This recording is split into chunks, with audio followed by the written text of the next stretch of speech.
आप ये तो जानते हैं कि पाकिस्तान के तकरीबन हर दूसरे घर में चावलों का इस्तेमाल रोज़मर्रा की बुनियादों पर होता है। लेकिन चावलों की सिर्फ यही ख़ास बात नहीं है, क्योंकि पाकिस्तानी इकॉनमी में भी इनका बड़ा किरदार है।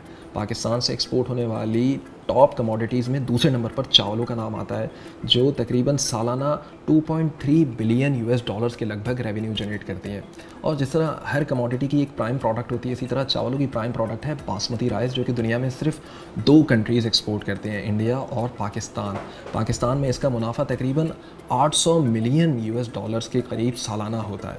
लेकिन हालिया दिनों में इंडिया ने एक पिटीशन दायर की थी जिसका जवाब आया है, और उसके मुताबिक जीआई टैग मतलब जियोग्राफिकल इंडिकेशन टैग, जो कि इंडिया ने कहा है कि सिर्फ उसको दे दिया जाए, मतलब जोग्राफियाई हैसियत बासमती राइस की सिर्फ उसको चली जाए, ताकि पाकिस्तान या कोई भी दूसरी कंट्री बासमती राइस तकरीबन यूरोपियन कंट्रीज़ में सेल ना कर सके।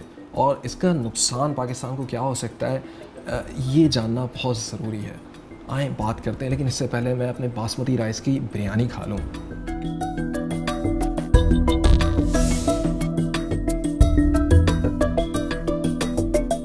हेलो गाइस, यार स्टोरीज़ की जानिब से मैं मोहम्मद अमीन। यूरोपियन मार्केट में चीज़ें जब भी एक्सपोर्ट की जाती हैं तो उनको कैटेगराइज किया जाता है। इसी तरह जो लोग वहाँ पे चीज़ें एक्सपोर्ट करते हैं वो अपनी चीज़ों की इनफरादियत हासिल करने के लिए, मतलब उनको मुनफरिद बताने के लिए वहाँ से टैग्स क्लेम करते हैं, जिनको जीआई टैग्स कहते हैं। जीआई टैग्स वैसे तो बहुत तरह के होंगे, लेकिन उमूमी तौर पर 2 तरह के होते हैं। पीडीओ मतलब प्रोटेक्टेड डेस्टिनेशन ओरिजिन, और दूसरा पीजीआई मतलब प्रोटेक्टेड जियोग्राफिकल इंडिकेटर। पीडीओ का मतलब ये होता है कि जहाँ वो प्रोडक्ट पैदा हो रही है वहाँ पे 3 मराहिल पूरे के पूरे वहीं हों। फॉर एग्ज़ाम्पल, जहाँ प्रोडक्ट पैदा हो रही हो उसके तीनों अहम मराहिल मतलब प्रोडक्शन, प्रोसेसिंग और प्रिपरेशन उसी जगह पर हो रही हो, और फिर वो वहाँ से एक्सपोर्ट की जाए यूरोपियन मार्केट में। लेकिन ये अभी हमारा मौजू नहीं है। हमारा मौजू है पीजीआई मतलब प्रोटेक्टेड जियोग्राफिकल इंडिकेशन, मतलब 3 मराहिल में से कोई एक मरहला उस मुल्क में हो रहा और वहाँ से चीज़ें यहाँ पर आएँ। यहाँ पे बात करते हैं बासमती राइस की और उस पर किए जाने वाले इंडियन क्लेम की, जो उसने कहा है कि हमें पीजीआई मतलब एक्सक्लूसिव राइट्स दिए जाएं बासमती एक्सपोर्ट करने का यूरोपियन मार्केट में। जैसे हमने पहले भी कहा कि बासमती चावलों की टॉप प्रोडक्ट है, और उसमें जो मुनाफा आता है वो भी आम चावलों या दूसरे चावलों की कैटेगरी से 2 गुना से ज़्यादा आता है। चावल एक्सपोर्ट करने वाली कंट्रीज़ में इंडिया का नंबर सबसे पहला है और पाकिस्तान तकरीबन चौथे या 5वें नंबर पर आता है। लेकिन अगर सिर्फ बासमती की बात की जाए तो बासमती सिर्फ और सिर्फ दुनिया के 2 ममालिक ही एक्सपोर्ट करते हैं, एक इंडिया और दूसरा पाकिस्तान। अब इंडिया ये चाहता है कि यूरोपियन कंट्रीज़ में जितनी भी चावलों की इम्पोर्ट होती हों वो सिर्फ़ और सिर्फ इंडिया का हक आ जाए और पाकिस्तान उससे दस्तबरदार कर दिया जाए। इससे पाकिस्तानी एक्सपोर्टर्स को, जो कि राइस एक्सपोर्टर्स हैं, बासमती उगाते हैं, उनको बहुत बड़े नुकसानात का ख़दशा है। बासमती चावलों की तारीख़ बहुत पुरानी है, बल्कि कदीम फोक स्टोरीज़ में भी इनका ज़िक्र मिलता है। अब चूँकि इसका ताल्लुक़ बर्र सग़ीर पाको हिंद से है और इंडिया और पाकिस्तान का स्प्लिट रिलेटिवली बहुत ही फ्रेश है, तो पाकिस्तान ने ये आर्गूमेंट दिया भाई कि तारीख़ तो हमारी भी चावलों से वाबस्ता है और बासमती तो यहाँ भी उगता है, तो ये राइट भी जॉइंट मिलना चाहिए इंडिया और पाकिस्तान को। और इसमें जो हालिया पेशरफ्त है उसके मुताबिक इंडिया और पाकिस्तान के दरमियान ये बात तय पा रही है कि हाँ, अब जॉइंट एक्सक्लूसिव राइट मांगते हैं। रिपोर्ट्स के मुताबिक इंडिया को ये करने की ज़रूरत इसलिए भी पेश आई क्योंकि कुछ सालों से यूरोपियन यूनियन और मिडिल ईस्ट वगैरह की कंट्रीज़ में, जहाँ के इंडिया की सबसे ज़्यादा एक्सपोर्ट्स होती हैं चावलों की, उन्होंने एक स्टैंडर्ड सेट कर दिया कि पेस्टिसाइड्स रेसिडुअल कितना होना चाहिए चावलों की क्रॉप पर। और उस स्टैंडर्ड को चूँकि इंडिया मीट नहीं कर पाया तो पाकिस्तान ने बहुत सारी मार्केट कैप्चर कर ली वो स्टैंडर्ड मीट करके।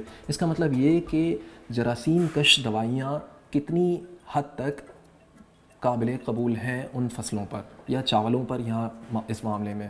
चूँकि इंडिया का थोड़ा सा फुटप्रिंट कम हो रहा था इन मार्केट से और पाकिस्तान का बढ़ रहा था, तो पाकिस्तान के मुकाबले में इंडिया ने ये सोचा कि यूरोपियन यूनियन की मार्केट में एटलीस्ट बासमती को सिर्फ़ और सिर्फ एक्सक्लूसिवली इंडिया के लिए स्पेसिफिक कर दिया जाए। ये बात याद रखिएगा कि पाकिस्तानी चावलों की एक्सपोर्ट में तकरीबन 20 से लेकर 30% का हिस्सा जो होता है वो बासमती का है, और इसी तरह इंडिया का भी तकरीबन यही कुछ किरदार है। लेकिन चूँकि बासमती का मुनाफा बहुत ज़्यादा है और उसकी मार्केट काफ़ी एक्सक्लूसिव है, तो इंडिया और पाकिस्तानी राइस एक्सपोर्टर्स दोनों ही ये बात चाहते हैं कि उनसे ये हक़ छीना ना जाए या उनको एक्सक्लूसिव या मखसूस हक़ मिल जाए राइस एक्सपोर्ट करने का।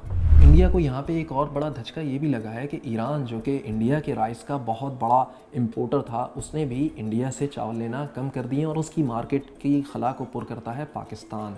ये इसलिए भी पेश आया कि यूएस सैंक्शंस के बाद ईरान से इंडिया ने ख़ाम तेल लेना बंद कर दिया। तो इसी के प्रोटेस्ट कह लें या इसी के इक़दाम में ईरान ने पाकिस्तान से चावल लेना शुरू कर दिए और इंडिया से चावल लेना बंद कर दिए। तो अब इंडिया, जिसका पूरी दुनिया में चावलों का एक्सपोर्ट शेयर तकरीबन 4 पॉइंट समथिंग बिलियन डॉलर्स के करीब है, वो चाहता है कि यूरोपीय यूनियन में कम से कम उसको बासमती के एक्सक्लूसिव राइट्स मिल जाएं, जिससे वो तकरीबन 3 लाख टन की मार्केट को कैप्चर करे और पाकिस्तान को पीछे छोड़ दे। मोस्ट रीसेंट डेवलपमेंट्स के मुताबिक इंडिया और पाकिस्तान के एक्सपोर्टर्स और गवर्नमेंट्स के दरमियान ये मामला तय पा गए हैं कि अब इनको मुश्तरका तौर पर ही बासमती के राइट्स मिल जाएं, ताकि दोनों ममालिक में से किसी का भी नुकसान ना हो। लेकिन ये मामला तय पाएगा तकरीबन सितंबर 2021 के करीब। याद रहे कि अभी पाकिस्तान और इंडिया दोनों के पास बासमती की GI टैग मौजूद है और पाकिस्तान ने यह भी कहा है कि हम आने वाले दिनों में हिमालयन पिंक सॉल्ट और ऐसे बहुत सारी चीज़ें जो सिर्फ पाकिस्तान से मुनफरिद हैं, उनके लिए भी टैग्स के लिए अप्लाई करेंगे। लेकिन देखते हैं कि आने वाले दिनों में क्या पेशरफ्त होती है और पाकिस्तान और इंडिया मुश्तरका तौर पर कोई हल तलाश कर सकते हैं यूरोपियन मार्केट्स में बासमती एक्सपोर्ट करने के लिए। अगर इस स्टोरी के हवाले से आपके कोई मज़ीद सवालात हैं तो हमें लिख भेजिए, और अगर आप चाहते हैं कि हम ऐसे एक्सप्लेनर्स दूसरे मौज़ूआत पर भी बनाएं तो भी हमें लिख भेजिए। अगली वीडियोज़ तक के लिए बहुत बहुत शुक्रिया।